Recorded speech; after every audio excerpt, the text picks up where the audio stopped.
Titans defenders already. And the Titans' offensive capability, just as a team, it looks kind of revolutionized with him out there. Like,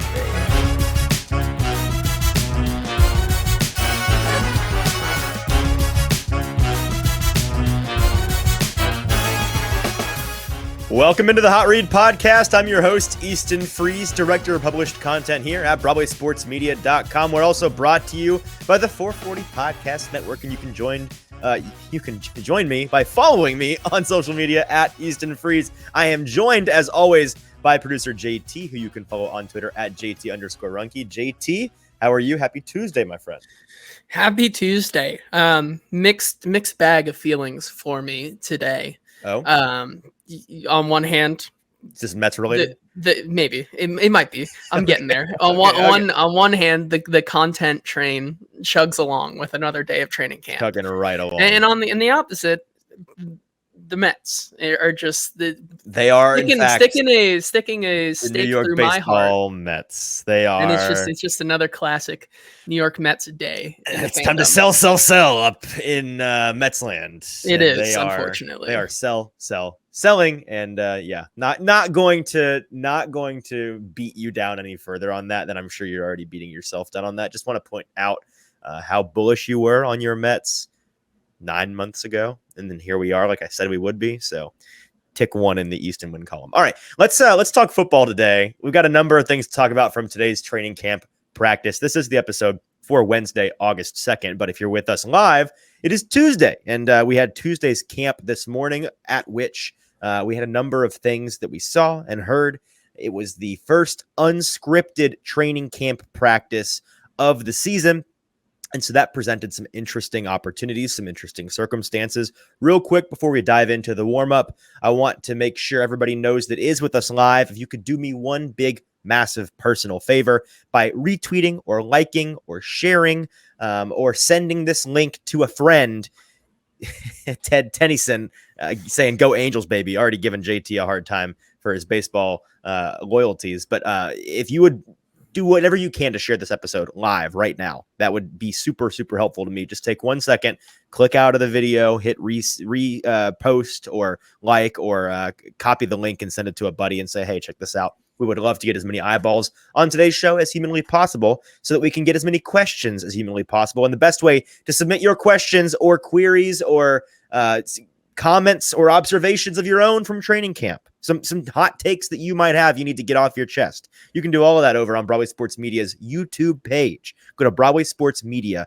on YouTube and you will find this hot read live, and you'll be able to, in the comment section, leave those comments and thoughts and suggestions there, and we'll be able to see them on our end, like Ted Tennyson and our buddy Logan Grady already have. All right, JT, in the warm-up today, this was something that was on my mind all day at camp, and we got, like I mentioned, a very different camp in the sense that there was a lot of 11-on-11 for the majority of the time, because they were running they were referring to it as a call it day at camp, where the coaches are calling in plays live. Unlike previous days at practice, things were unscripted. So they were not going off of a script that was predetermined. The players did not know what plays were coming when, where, and why. And they had to, like in a real game, adjust on the fly, recall the play that they studied in a mini notebook, a mini game plan install that they were given last night to study on, and then make that play in that moment, which is, accurate to real football. And it allowed for a lot of 11-on-11. And so we got to see a lot of Ryan Tannehill and a lot of Will Levis and a lot of Malik Willis. But we saw so much Malik Willis and we saw so much Will Levis that it got me thinking, I'm concerned that the Titans won't or aren't allocating their practice time in the most beneficial way possible for them to succeed this season. Now, I'm going to, at the top here, kind of claim a little bit of ignorance, because again, I am not an NFL coach. I've not been to a ton of training camps. I'm not a 15-year vested veteran covering the NFL, but I do know how to look at how you're allocating your time between, your resources that you need to work now versus your resources that you may need to work more in the future. And while Ryan Tannehill and the first team players are certainly getting the lion's share of the snaps, the lion's share of the reps, they are splitting it three ways between three quarterbacks and three different teams. And that's not unique to the Titans, regardless of your quarterback situation in training camp at the top of the month of August. That's how you're doing it across the NFL. But this is a team that's kind of in a unique position in two senses. One, on the now side of the coin, this is a team that has a brand new offense with a brand new offensive coordinator and pretty much a brand new offensive line and a number of brand new offensive weapons in DeAndre Hopkins and in Josh Wiley and in Chris Moore. Chris Moore, thank you, Chris Moore and Tyjae Spears.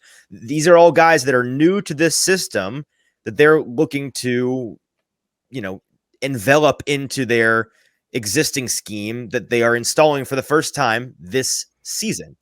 And that's something that needs time to gel, regardless of whether or not they repped it for 2 full months every single day as just a first team unit before the season, or if they, split time 3 ways for 1 month and then rolled into the season. Either way, it's going to take some time.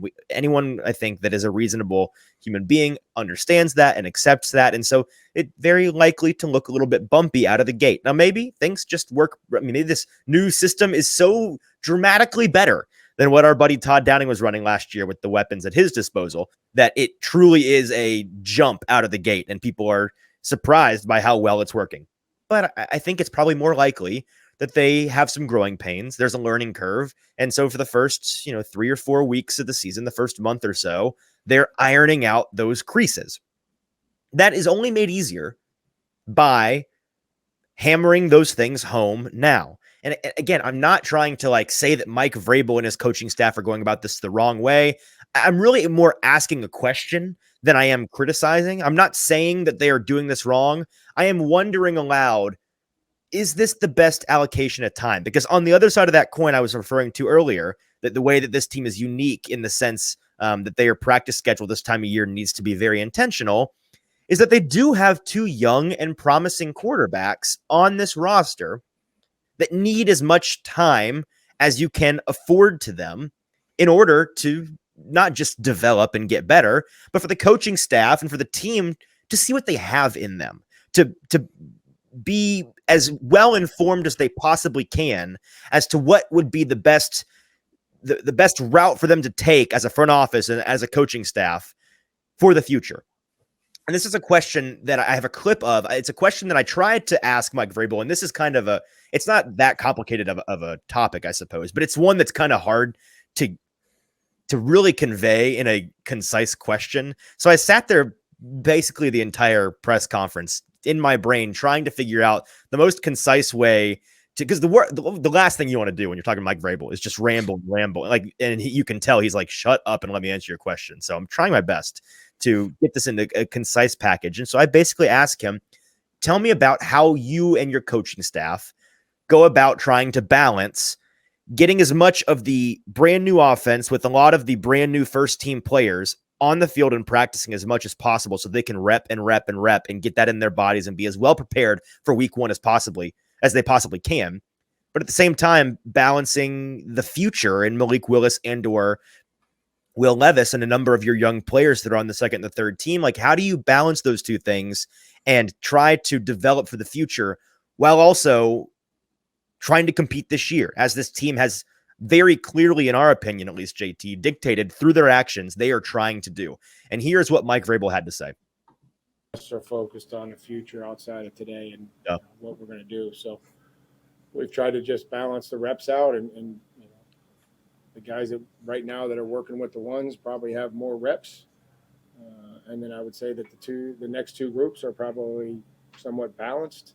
Tried to do that today, tried to plan out what I thought the reps were going to be, Kayla, and they maybe were a little more or less. You have to have a plan, and then if it doesn't work, be willing to adjust it. So we tried to, when we say develop them, we're talking about developing for this year and how they can help us this year, not the future. And I was kind of afraid that was the answer I was going to get. Not to say it's a bad answer. Like, it's the answer that Mike Vrabel kind of has to give. But that's really not the heart of my question, right? JT, am I coming across clearly in the sense that, like, I know they're not looking towards the future and past this season. They're not trying to develop players for beyond this season or take like the long path intentionally. They're trying to get their players as good as possible as soon as possible. Duh, obviously. But the question is, how do you balance figuring out what you have for the future? Because you cannot be singularly focused on one or the other, right? You cannot be so all in on one season that you throw the future beyond this 1 year to the wind. I guess you cannot do that unless you want to be like the Rams and you're in, it's desolation. And with them, it worked out because they got a ring, but in most cases it doesn't. And then you really screwed yourself over. But you also can't just focus on the future if you are trying to compete this year, which the Titans clearly are. I don't know. Does this make sense to you? And do you think it's a fair question to ask whether or not there needs to be more time given to the ones so that they can be as well prepared for week 1 as possible? I think it's a fair question in the terms of I think the first team reps are always going to get more. And I think that, and they are, I want to be super clear about that. They are, but it's like, probably 40% Ryan Tannehill guys, first team guys, and then 30% split between the other two teams. So it's not half.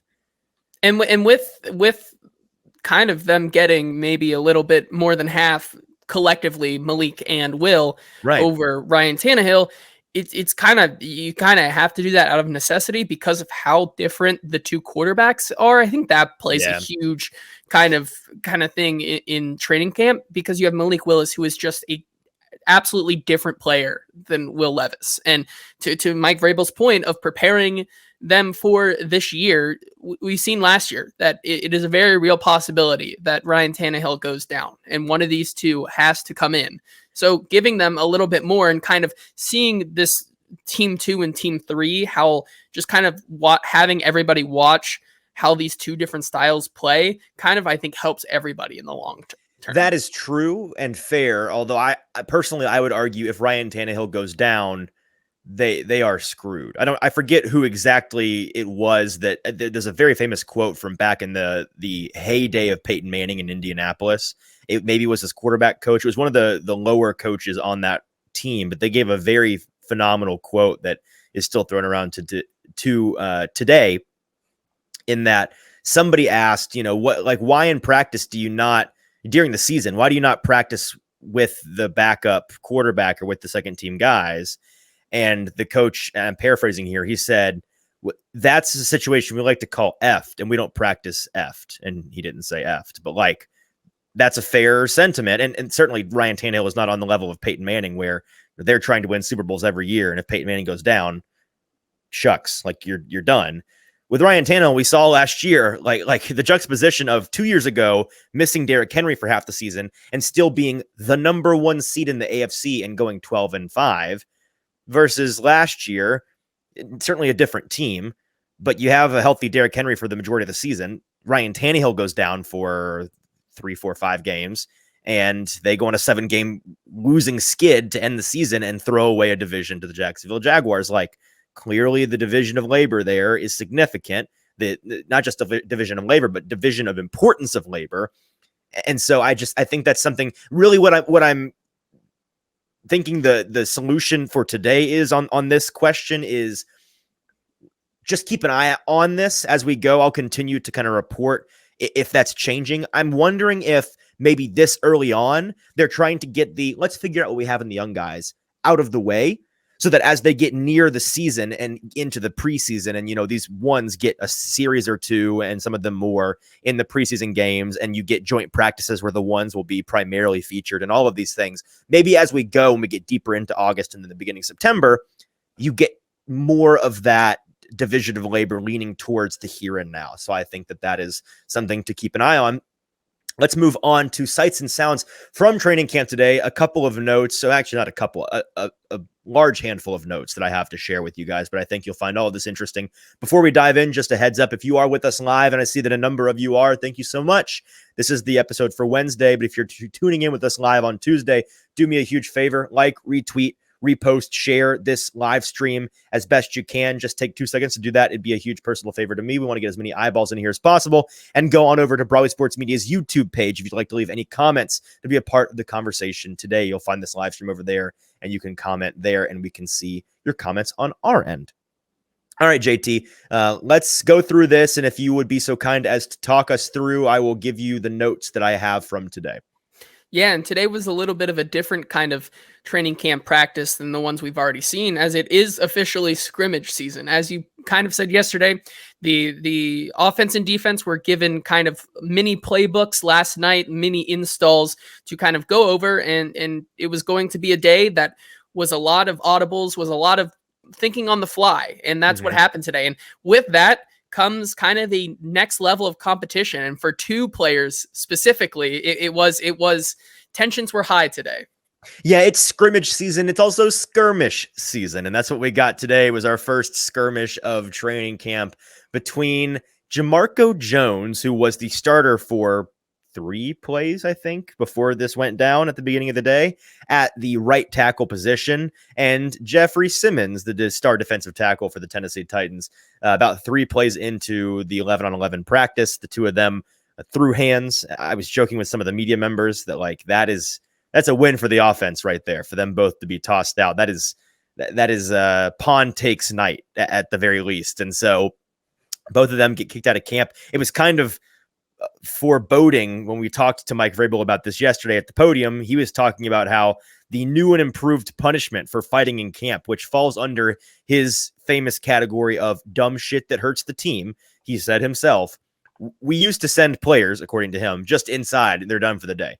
But in the hot August sun, that is not a punishment. Like you're missing on the reps. You're probably but like for a guy like Jeffrey Simmons, who's certainly not losing his job, getting thrown out into the air conditioning doesn't sound like the worst thing in the world. So the new punishment is you don't go inside. You are, in fact, done for the day, but you get to go to the sand pits and go work on technique one-on-one with the position coach in the sand, in the sun, and not have any fun with your friends. And that's what happened to Jamarco Jones and Jeffrey Simmons, who got kicked out of camp about 3 practices in. Simmons took the first reps in the sand pit, and Jamarco went inside, clearly not very happy. He kicked over a recycling can on the way into the training facility, and then he came back out later and was working in the sand, and the two of them were pretty much done for the day. They let them come back at the very end and be a part of some of it, but they certainly were punished for getting into a fight, and I'm kind of surprised it took this long for us to have any kind of a skirmish, but we are here, and I'm sure it will not be the last. Yeah, moving on now, of course, we're going to talk about the quarterbacks, and specifically Will Levis and Malik Willis. Of course, today we kind of were alluded to that we may see some kind of mixing up of the reps today with Malik and Will Levis. What did you see from them, and how were both their days? Yeah, they were varying levels of good. I thought they both had fine days.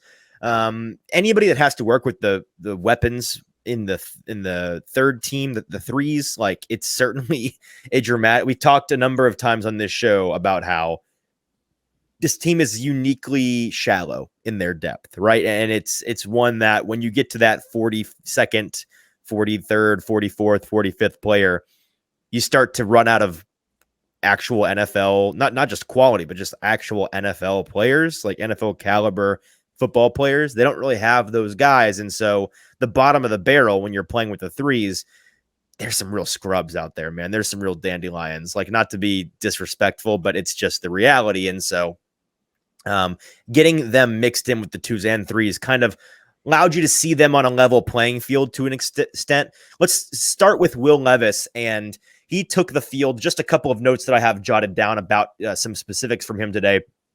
Took the field to start the day, still working with the threes. His first pass was intended for Mason Kinsey right across the middle. Hits him between the numbers. Certainly a fastball. I mean, he lasered it in there, and it was not a deep route, so it was on Kinsey quickly, but it bounced pretty much between the numbers off his chest and should have been a tip drill interception from the defensive tackle that turned around, and it went right through his hands. So kind of a comedy of errors as a play as a whole. So, he could have stood to take the velocity down a notch on that pass, but this is the NFL. Like, sorry, Mason, you got to catch those. It hits you between the numbers. It hits you in the hands. You're catching that ball. And then Kinsey had another drop on the very next play, another catchable ball that Levis puts on him that Kinsey drops. Both passes went in and out of his hands. And then the third pass on that series was a deep shot to Chris Moore that was overthrown a tad and out of bounds. So that ended the series. So certainly a lackluster start to the day for Will Levis after a explosive performance yesterday. He then came back out with the twos. And it was kind of a stark difference. I was standing next to Terry McCormick talking about practice. And when he comes running on, I'm like, oh, Terry, here we go. Here comes Will Levis with the twos. And he goes, all right, let's see if it was the supporting cast or Will Levis to blame for that really lackluster first series.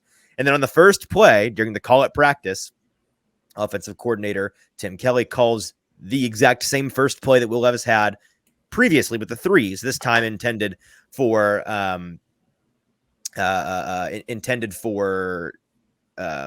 sorry, I lost it in my notes here. Oh, intended for Reggie. Was it for Reggie? Or I believe so. Yes. Roberson. Yes. Okay. Yeah. I think it was Reggie Roberson, but regardless, it was intended for a higher caliber receiver and hits him on the numbers, same exact pass, same exact velocity. And he catches it, and it's a sizable gain. So 10 seconds pass before we're like, let's see what, and then we look at each other in unison. Okay, yeah, it was the supporting cast. Like, yes, clearly this is a different situation. Speaking of Roberson, had a very big day today. He was somebody. Sorry, I got my actual notes here. It was Racing McMath that he hit on that pass. But I'm glad we talked about Roberson because he had a massive day today, and we'll talk a little bit more about him later. I'm not saying he's going to make the wide receiver situation for this team interesting, but he is one of a couple of names that, while we have kind of talked about this wide receiver group being mostly predetermined and really not up for debate, like nobody can, like there's no room in the inn for some of these bottom of the roster guys to slip in there. Some of them are making a decent case. Like, it's going to be an interesting situation if they do decide to add a 6th or 7th receiver and keep one of those guys. And while we talked about Colton Dowell previously as somebody that may be more of a lock, I'm not so sure that's the case anymore. I still think that he's the leader in the clubhouse, but we'll talk about that in a minute. Levis found Roberson down the sideline for a massive gain with his twos series right after that completion to Racing McMath. And then on the very next play, after Roberson got them into the red zone, Roberson is found again in the corner of the end zone for a big 7-point touchdown. A massive series for both Levis and Roberson. And then they took another rep in the red zone right after that, and Kinsey redeems himself with a pretty impressive contested catch in the corner of the end zone. And so Levis looked much more like himself today when he played with the twos than when he had to play with the threes. Let's move to Malik Willis now, who split time. And the overarching idea that, like, I'm not going to go into the minutia of what he did today. I didn't quite take notes on all of that, but he stepped up on one play in particular that kind of encapsulated this thought for me. In the pocket, he steps up, manages the pocket very well, like demonstrates really, really impressive pocket management and awareness skills, buys time, makes the correct read, finds running back Jonathan Ward for a sizable gain up the sideline. And that play, while it was a good one, it left me thinking Malik is so frustrating to watch at times because his pocket management this season has clearly improved, and he does not panic, pat the ball like we saw him do a lot last year, where you're like, throw it, Malik, throw uncork, please throw the ball. There was a lot of that last year in the preseason. And that's a big part of the reason why he didn't get a whole lot of play and got benched at the end of the year, as well as, if people remember, in preseason. But while those things have improved and he doesn't do all those panicky, poor tendencies nearly as much, he still is taking an unrealistic amount of time in practice to pull the trigger on many of these throws. And he's got to know know the room, right? If he was playing for the Eagles offensive line, he could probably get away with these 3-second step back, drop, read, find the right, okay, step up. Okay, now pull the trigger. You could probably get away with that. The Titans offensive line is not that, my friend. If you think that's going to fly, because again, they are in pads, these are live reps, but you're not, the jerseys on the quarterback's back it's still a red jersey. Like, you're not taking him down. You're getting sacks. You're not getting sacks, right? And so they're able to maneuver the pocket and not get touched because they are wearing a jersey that says you can't touch me. And so there's a number of plays where it's like, ooh, Malik made a good play. When you think back and you're like, oh, but it took 3.5 seconds for him to pull the trigger. And there were defenders all around him that just kind of ran by and, marked their rep with a sack. Like, that's not going to fly in a real game. It's not going to fly in preseason. And so that is what is still so frustrating. He's still a work in progress. And I don't want to demean him too far. Like, he certainly has made a lot of progress. A lot of these things that we took issue with him from last year, he has worked to correct. But there are still a number of things he's got to do and polish and correct and get rid of out of his game or add to his game that he's not found yet. And it's prohibiting him from really taking that next NFL quarterback leap, if that makes sense. Yeah, let's move on here to a couple of the wide receivers today. A couple of them had a big day, and then especially on the first team wide receivers. But then, as we alluded to, there was a wide receiver with the twos that kind of shined today. Yeah, no, it's Reggie Roberson, and let's go ahead and talk about him. He ended up just a kind of encapsulation of his day. I mentioned the big series he had with Levis. He tallied 3 or 4 big time catches on the day. Vrabel mentioned in his press conference that he was watching some of the tape before he came out and spoke to us. And it's like, I think that Roberson was just kind of disappearing on the defense today, because not only was he making great plays, man, he was making easy, great plays, because he was wide open, nobody in the area code, like not even close. All you got to throw it within 10 feet of this guy, and he's going to be able to adjust jackpot style to catch this ball. I'm not sure what the deal was, but it was one of those days where nobody could find Reggie Roberson, and to his benefit, whether he was shaking guys or like, I'd love to go back and watch the film myself, because I'm like, what is this blown coverage? Did he shake a guy out of his boots? What happened? And so a big day for him with a touchdown to boot. I think he had a touchdown yesterday with Will Levis as well. So he's one of those guys, again, who's making things pretty interesting. Yeah, and then, of course, we got to talk about the 2 big guys on this team, specifically DeAndre Hopkins and Treylon Burks. What did they do today? What did you see from them? Yeah, with Hopkins, that Tannehill to Hopkins connection is certainly heating up. There's no question about it. 2 consecutive completions to start the 11-on-11 series in the second half of practice between those two. Tannehill is looking his way early and often. I believe later on that series, he tries a deep shot up the left-hand sideline to Hopkins, and it's just overthrown. Hopkins in an embattled route with Christian Fulton, who is playing still with his hair on fire. But, contested catches at the boundary, wide open crossing routes for big gains. Like, you're seeing a little bit of it all with Hopkins, and that's not all that shocking considering his MO, like the way that he for a decade now has done this, terrorized the league with this, his versatility, his ability to slice you up in about a dozen different ways. And that's what he's doing to these Titans defenders already.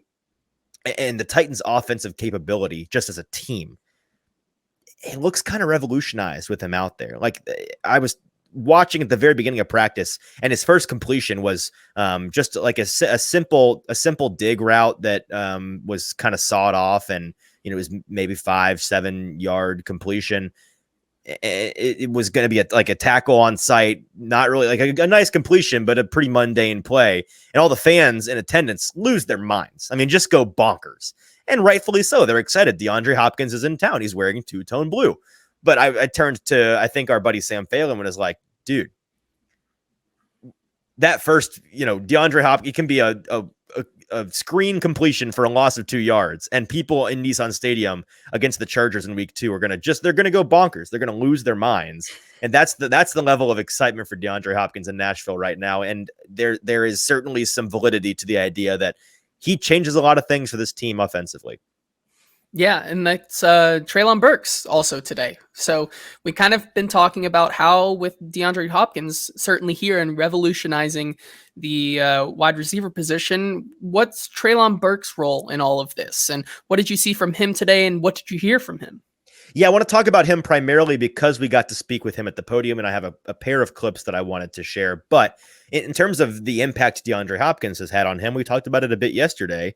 It's a force multiplier. Like, I kind of expect DeAndre Hopkins to be the Corey Davis to Treylon Burks' AJ Brown, not in the sense that not to compare skill sets, but to compare the way that Corey Davis's breakout or presence, veteran presence, allowed for AJ Brown to break out, and it takes a lot of that pressure off of him, takes that attention off of him, forces the defense to pick their poison.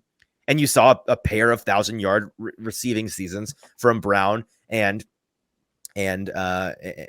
Corey Davis that season. And so that's something that I think is certainly in the cards and very much a possibility, very much the hope of the Titans with these two players. I want to talk about this first clip from Burks, and we asked him about, he seems to be gaining every day more and more of Ryan Tannehill's trust. There's that element of, I forget who it was. It was coming out of Washington camp today that Sam Howell was the topic of discussion with Terry McLaurin, and McLaurin gave us a new training camp jargon. He said that his connection with new second-year quarterback Sam Howell is, he says, I feel a nuanced connection with him. Good usage, good vocabulary. But I think that he kind of meant by that, like, we're on the same page verbally or non-verbally. And so we were asking Treylon Burks about that. And here in clip 5, he spoke to us about what his really biggest key was to gaining that trust. It just goes back to being here in the off season, being with Ryan, throwing with him every day, and it just makes him, trust me more and more when he knows that he can throw the ball anywhere around me, and I'll go up and make the catch. So. The second clip that I want to play from Treylon Burks is one where I asked him, and this is another kind of a deeper thought of mine today from camp.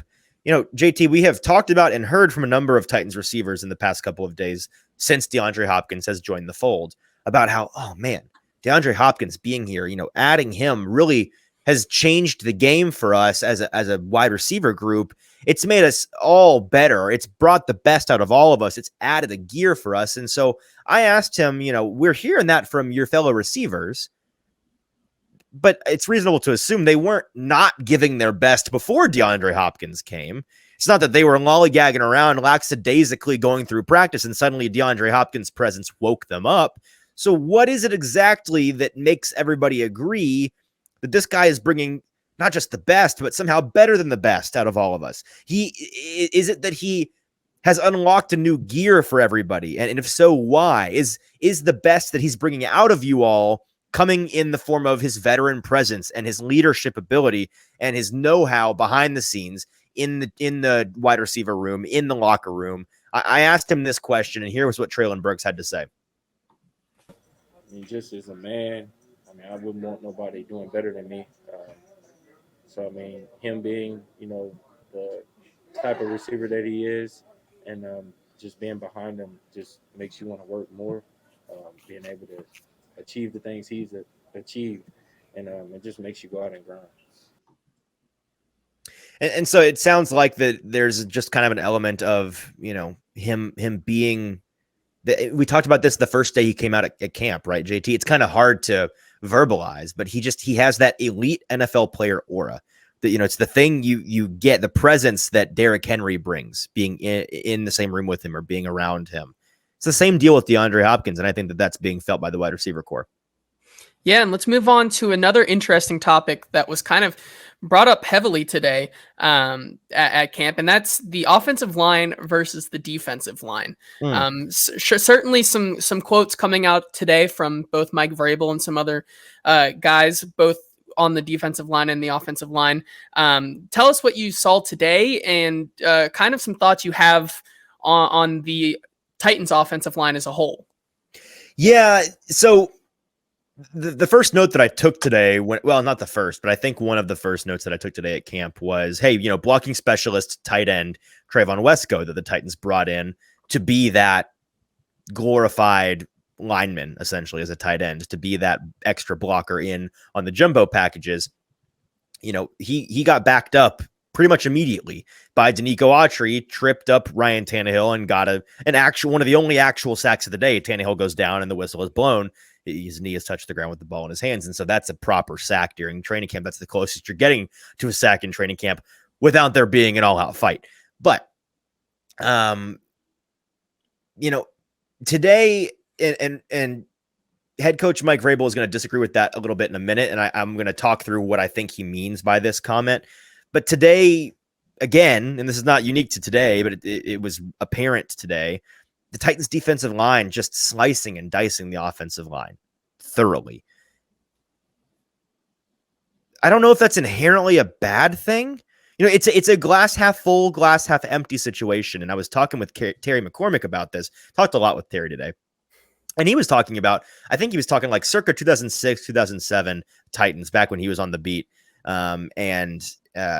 He was saying that year in training camp, the entire talk for the first 2 or 3 weeks of camp, when it was just inter-team scrimmaging, was, wow, this Titans wide receiver core, like, people nationally were not talking about this team's receiving core like they should, because these guys are ballers. These guys are studs. They have scored 10 bajillion touchdowns in 7 practices. They cannot miss. They get open so easily.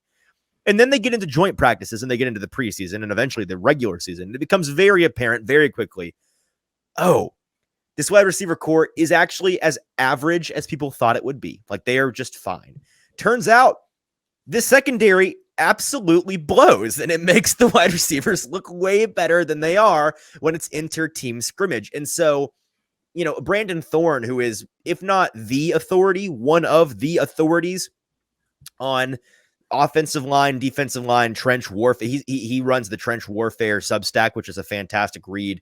But Brandon Thorne tweeted today, and I don't know if it has anything to do with what he heard or saw from camp today, but he is working on things, all things offensive and defensive line. And so he tweeted out, the Titans will be ranked inside my top 7 pass rush units for this season, with as unique of a front 4 as I can remember. Led by Jeffrey Simmons and Danico Autry. They added Arden Key and have Harold Landry returning to round out the front, with Rashad Weaver as a quality piece in the rotation. They're not quite as deep as the elite units, which we've talked about, but their starters, their top-end talent, will be a nightmare to deal with. And that's pretty much the situation that we have thought this team is in. And so it begs the question, yeah, this offensive line getting sliced and diced, and it's not really all that close. But is that because they're really, really, really bad? Or is that because the defensive line is truly one of the very best in the league? Top 7, top 5, top 3, maybe the best by the end of the year. Like, they have that capability if their starters manage to all stay healthy and play the full season. I don't know. What say you, JT? Do you think it's really fair entirely for us to, I don't know, every time I have a buddy send me something, for like our buddy Sean, big Bills fan, right? He texted me today, and he likes to keep me updated on the Bills because he knows I'm a football junkie. He's like, oh man, look at this clip. Tough day for the offense. And I go, no, my friend. Great day for the defense. It's spin zone season. Like, that's half a joke, but half, you can't, it's hard to tell whether the glass is half full or half empty. Yes, because I think, to your point, this is going to be an insane front 7, the Titans defense this season, but also, I mean, specifically against this first team offensive line, there is some concern, I feel like, because yes. And maybe both things are true. Maybe the defensive line is awesome, and maybe the offensive line sucks. Like, maybe it's both.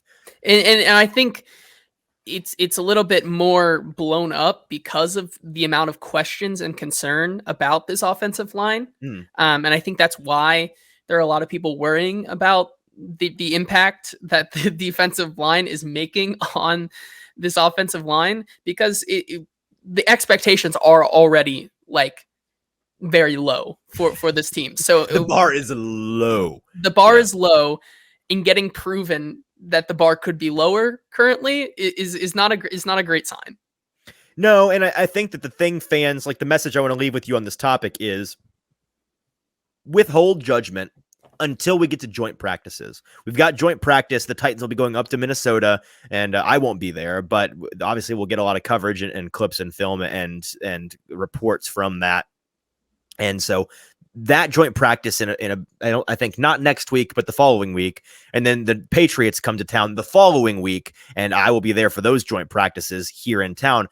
Those, along with the actual, preseason games, that's when we're really going to find out, against inter squad scrimmaging circumstances, what does this offensive line look like? What does this defensive line look like? I think it's also fair to point out, our buddy at Broadway Sports Media, Bill Seagroves, said this to one of my tweets about this, that he said, well, if this defensive line with all this promise and all of this continuity and all of these stars wasn't slicing and dicing the offensive line on day 2 of padded practice, an offensive line that has a ton of question marks, has no continuity, and has had no time to gel with their new offensive line coach, then he would be concerned. And I think that's a fair point. It's certainly a glass half full way of putting it. And I'm not saying that's for sure the case, but it is absolutely reasonable to wonder, maybe if you give it a month, this offensive line starts to get their sea legs a little bit, and this competition is a little bit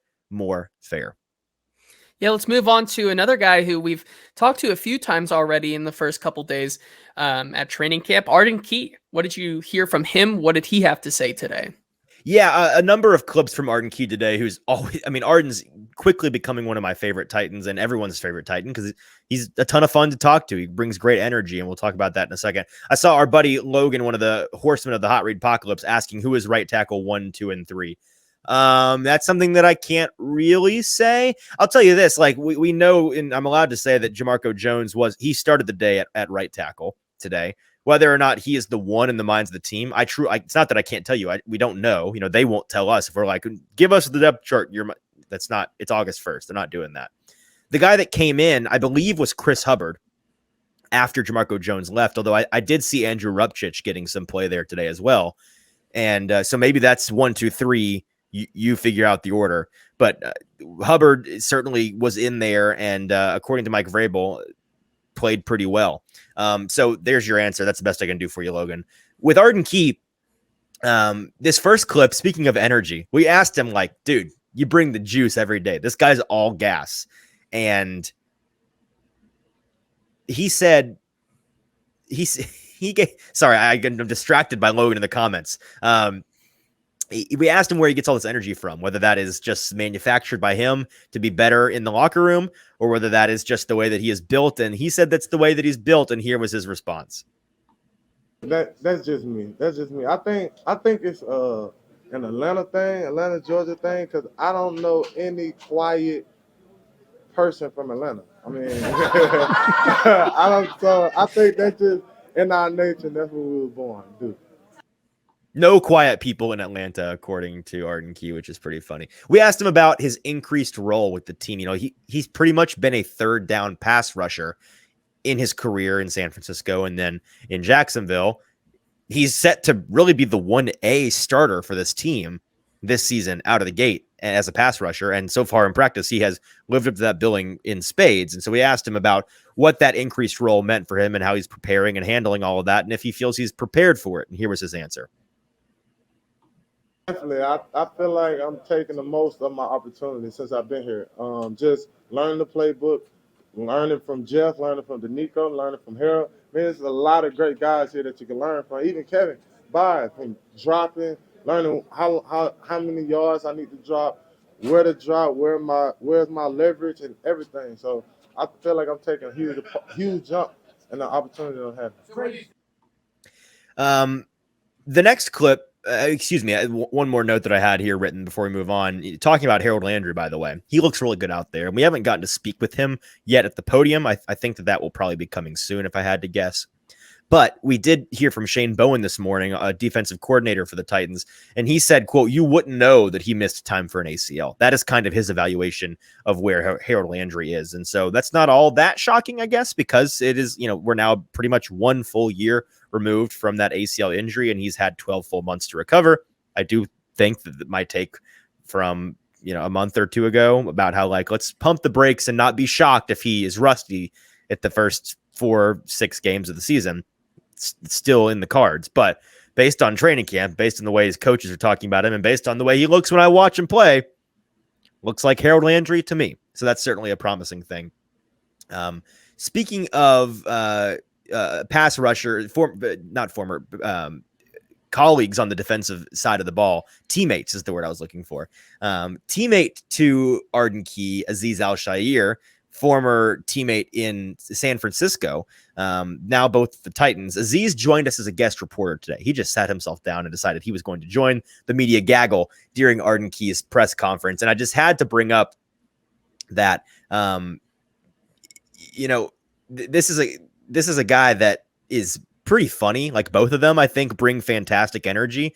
Arden Key more so, but Aziz is a funny guy.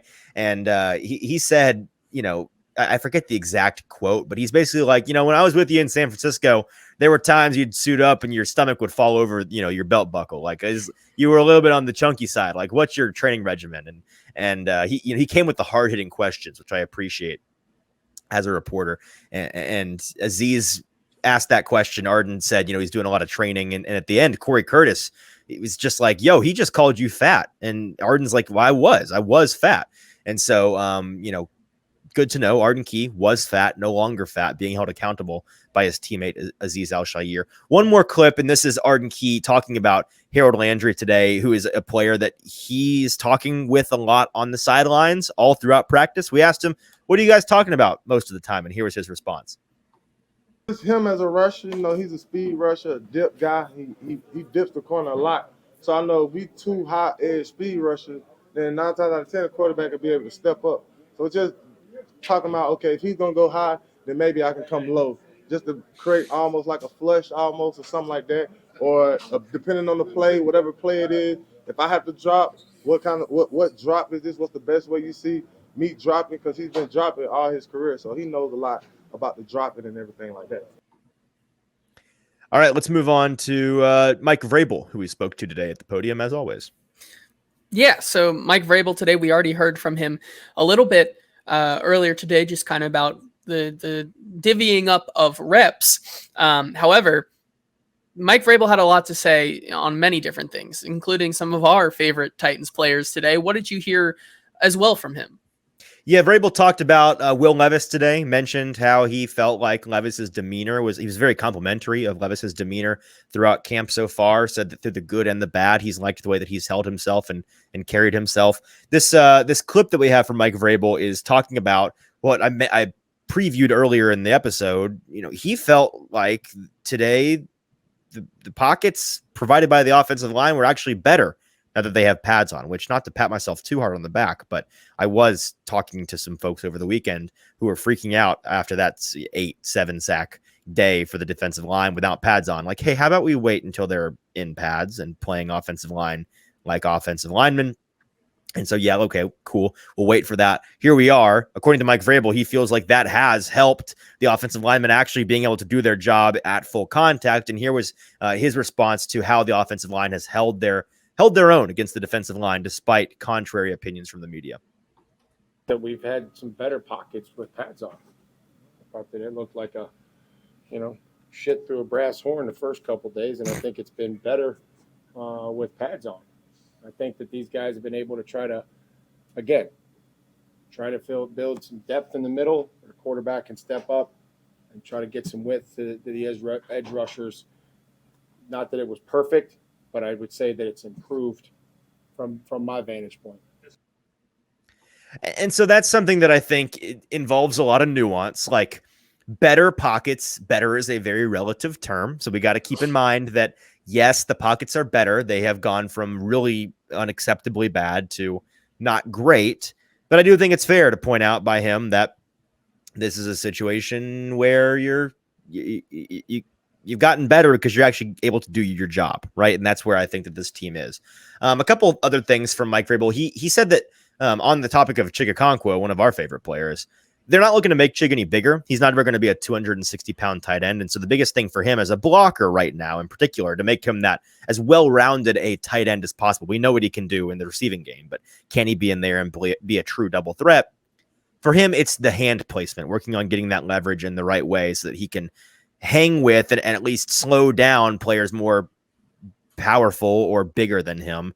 And so that's something they're working hard on with him. And then again, very complimentary of Chris Hubbard, so that he came in and was practicing after 30 minutes of being in the building. So he appreciates his professionalism and feels like having that gadget veteran offensive lineman, offensive tackle in the room is very valuable. I see another one of our Hot Read Apocalypse horsemen, Jacob Sain, in the comments has a question: how big of a talent gap is between the second and third string defense, asking for quarterback competition reasons? It's not a deep team on both sides of the ball, Jacob. And so it certainly is the case that the second team defense is fine, and the third team defense is like, woof, like, who are these guys? The difference is, the competition pretty well matches itself in terms of like third team offense, third team defense, second team offense, second team defense. They're well matched for the most part. I think the least well matched is probably the first team defense, first team offense right now, if we're being honest. And so because of that, on the lower rungs being so well matched, it makes the impetus on playmaking is on the weapons on the offense. And so those third team offensive players they can't make plays. They don't have the firepower to make something happen and to move the ball down the field. And so that's kind of why that third team offensive situation in terms of reps is hell. Yeah, let's move on now to some odds and ends, the rest of training camp. What else stood out to you today that you thought was pretty interesting? Yeah, just a couple of odds and ends here. No sign of Corey Levin today or Luke Gifford. We did see Tier Tart back after yesterday's absence. In terms of kickoff return duties today during the special teams portion, we saw the following players fielding kickoffs. And so this is another category of, the Titans don't know what they're doing yet at this position. You had Reggie Roberson, Kyrus Jackson, Kyle Phillips, Hassan Haskins, Eric Garor, and Tyjae Spears. Azeez Al-Shaair, got to shout him out as a guy that had a really good day. Running back Tyjae Spears, absolutely plastered behind the line by Azeez Al-Shaair. He was penetrating and got right through the offensive line like butter. Fumbled on the hit, probably the hardest hit of camp so far in terms of live bullets. And so needless to say, the defense got a tad excited about that. I believe on the very following play, he stops a rusher coming around the end and shows off some of that length that he has, that explosiveness and acceleration to the boundary. And so a very big day for him.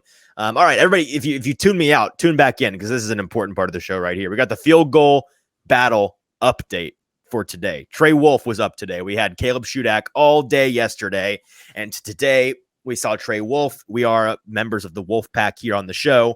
If we're being transparent, we not because we're rooting for him for personal interest. We just kind of think that he's the better option.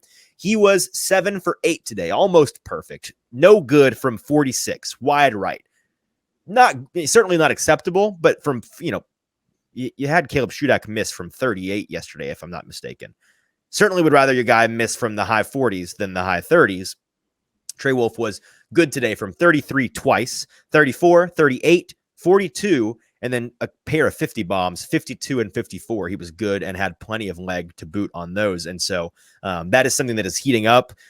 Overall, both players, I think, went 7 for 8, or certainly both only missed one in the past 2 days. They'll continue to probably alternate back and forth. As for a deadline, a timetable on this kicking battle, Titans special teams coordinator Craig Aukerman did not give any timetable for the Titans kicking battle. This morning, he praised the leg strength of Trey Wolff, who has begun kicking straighter, according to Craig Aukerman. Straighter balls coming off his foot after altering the hold style, the hold position of Ryan Stonehouse, the punter, who was holding for both of these kickers. And so that's an interesting thing to keep an eye on. Christian Fulton came up limping today. I was afraid that if anyone listened to yesterday's show, when I said something out loud that I won't say again, I'm not going to continue to beat it because then I'll eventually be the bearer of bad news. But Christian Fulton came up limping after tracking DeAndre Hopkins on a deep incompletion from Ryan Tannehill. It was unclear if it was a concern at first, but then they had him coming back in on special teams reps. So certainly not a big deal. And he was fine. So I don't think it was actually an issue. Probably just kind of tweaked something for a minute and was cool after a little bit of tape. Hey, another really nice play today from a guy who is one of, if not my number one favorite sleeper to make this roster. We've been talking about him since the spring, JT. It's Alize Mack, former XFL standout tight end, a big-bodied guy who has pretty impressive body control and hands when he is running routes, and certainly has the size and ability to be a capable blocking tight end. And based on the Titans' MO in the past of keeping a number of tight ends, I think that it's very, very much in the cards, if not likely, that he ends up on this team when all things are said and done.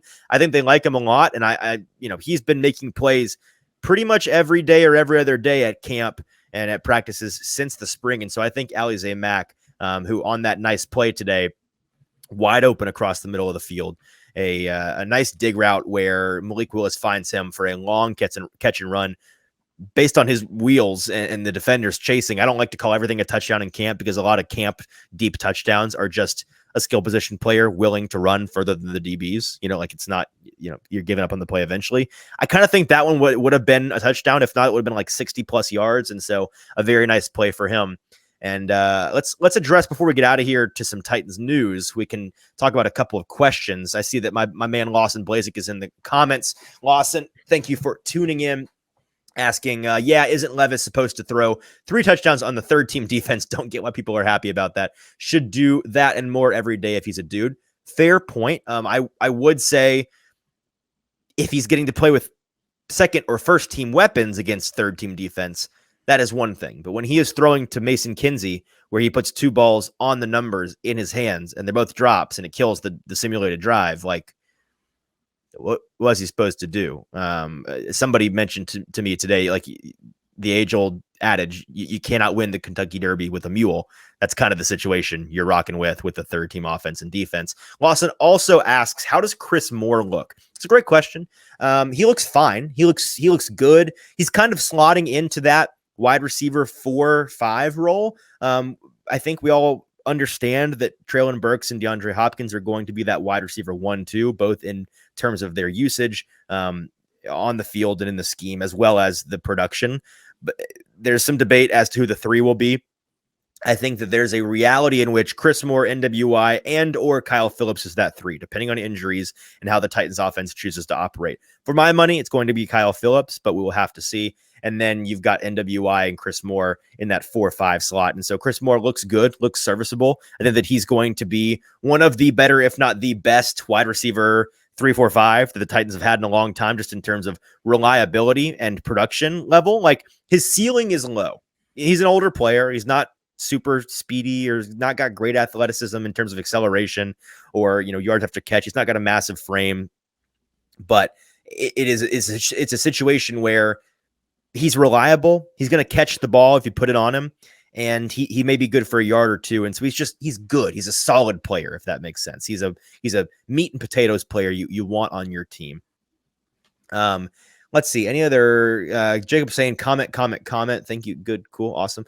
Lawson, Kyle Phillips is so big in terms of his ability to be an impact on this offense. Whether or not he stays healthy is going to be a big element for this Titans team. If anybody else has any questions, by the way, we're happy to field them in the last couple minutes of this show. But while you're coming up with those and sending them in the comment section of the Broadway Sports Media's YouTube page, where you'll find this live stream, JT, let's get into some Titans news. This is Titans news with producer JT. Yeah, and for Titans news, not a lot of Titans news today, because that's what I see in the rundown right here. You said there ain't no news, bruh. And we ain't got no Titans news. And really was. It kind of was a very slow day just from a league wide, which is kind of good, because after what we've seen the past couple of days, kind of could have used a break. But we do have an update in the Nathaniel Hackett versus Sean Payton off. The beef that is still growing between those two clubs. Offensive coordinator Nathaniel Hackett, in his first comments since Sean Payton took aim at him, says he feels Payton violated the coach's code. Oh, not the coach's code. He was expecting it ahead of Week 5's matchup, and he says, almost thankful we got that out of the way. We understand the way certain people feel and think. So, kind of taking the high road, not going to clap back just yet, I guess. Maybe there still is time. The clap back is taking the high road. It is somehow Nathaniel Hackett has managed to be the bigger man, which is hilarious, knowing Nathaniel Hackett and like his reputation. Is it weird that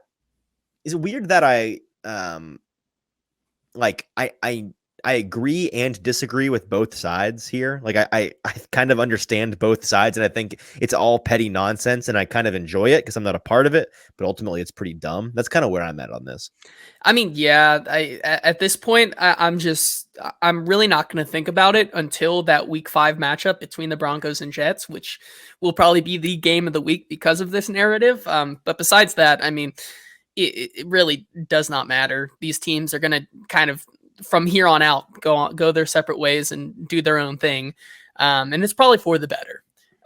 Moving on to just some other tidbits. The 49ers have signed former first round selection from the Dallas Cowboys defensive lineman Taco Charlton to a 1-year deal in order to make room on the roster. The team waived safety Avery Young. So Taco Charlton, once again, getting another try. And as I saw Mina Kimes' post today, basically the vibes that this signing is like going to see Joker the movie and saying I could fix him, and I think that's the sentiment is pretty no fair I there. can fix him, I'll fix him and then it'll be great. Yeah, no, 100%. Taco Charlton, if only he could be as good as his name is on the football field, but alas, he is not. Another kind of note here, the Cowboys running back Ronald Jones has been suspended for the first 2 games of the 2023 regular season for violating the PED rules and regulations of the NFL. The only reason I bring this up is because between DeAndre Hopkins getting 6 games for supposedly only having 0.1% of a drug in his system. What's the difference here between 2 games and it's got to be games? Based on the substance in question. I guess some things are way more bad, way more illegal than others. And I've not read the specific bylines from the NFL. Maybe I need to go find the code of conduct on specific drug infractions, but clearly not all drug infractions are made equal. Yeah. And then finally, the biggest news of the day here. Yes.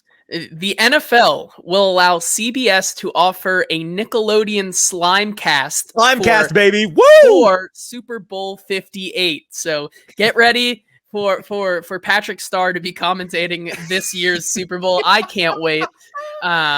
I always love tuning in. I'm sure I will not watch the Super Bowl on this cast. However, I probably will have a separate screen, just like I'll tune in at the end because I got to know who the MVP is. True. The Nickelodeon valuable player. I don't even know what it stands for, but it's the NVP, not the MVP. Forget Super Bowl MVP odds. I need every sports book in the world to give us MVP odds. And this award was, but we call it the MVP award.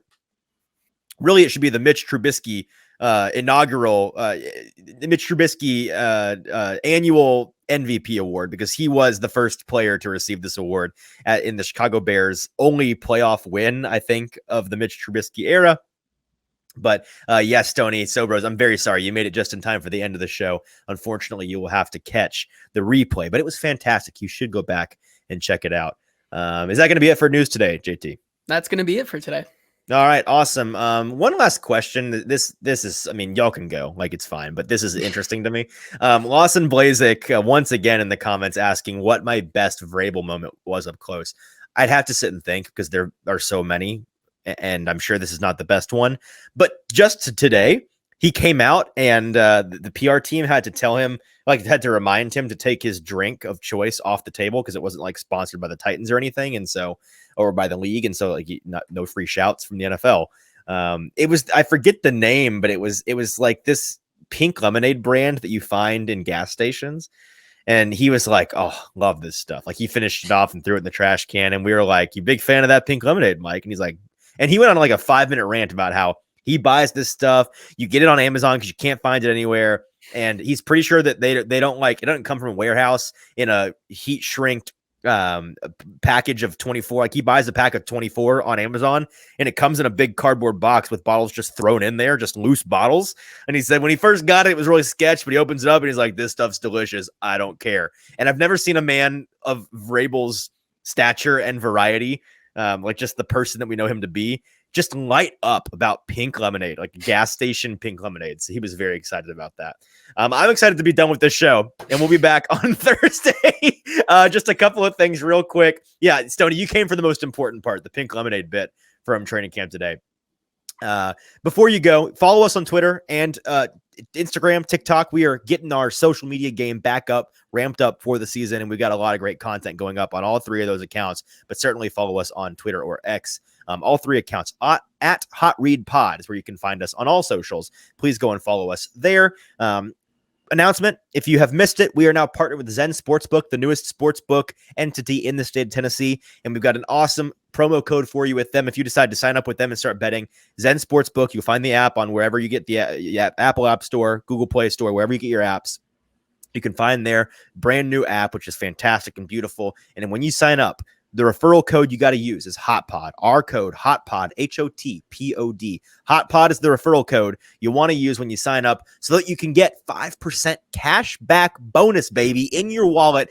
Every bet you make in the first 15 days is a special welcome bonus from Zen Sports. You're getting 5% back, win or lose. 5% of your betting volume, win or lose, back in your pocket. And then after 15 days, you're getting 3% cash back on all of your betting volume forever. It's forever. It's cash back. It's like an airline credit card. It's your Southwest card. Like, you're getting miles all the time, baby. Win, lose, or draw on these bets. And so get money back in your pocket instead of silly free vouchers and site credits and cash back bonuses that are promises for cash back, but really they're insight vouchers. No, my friend. No. These are real cash back offers where they are putting money back in your account that you can then withdraw to your bank account and have as real U.S. tender, real U.S. currency. And so they're fantastic. Check them out. Zen Sportsbook. Use code HOTPOD, HOTPOD. All right, friends, we'll be back on Thursday evening with the live show for Friday morning's show. Check us out Friday morning if you can't catch the live stream, but certainly tune in with us on Thursday evening around this same time, around 4 p.m. Central Standard, if you want to get in on the action live and ask any questions or comments you may have about the Titans training camp on Thursday, which I will be back at. Until then, for producer JT, I'm your host, Easton Freeze. This has been the Hot Read Podcast. We'll talk to you on Thursday.